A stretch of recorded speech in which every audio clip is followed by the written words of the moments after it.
When he goes to a top 10 fighter, or even in thinking in terms of Tyson, of the other fighter just getting in those shots against Formen. There's Mihangos is down. Closing seconds. He cannot be saved by the bell. Was it behind the back? That is what Mihangos is complaining about, a kidney punch. That's the second time he's been hit there in that first round.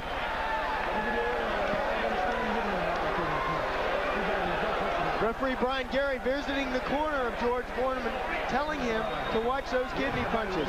Archie Moore in that corner. Here's a look at that kidney punch. Formen, boom. Now in Formen's defense, the way that Mihangos fights, he stands to his side.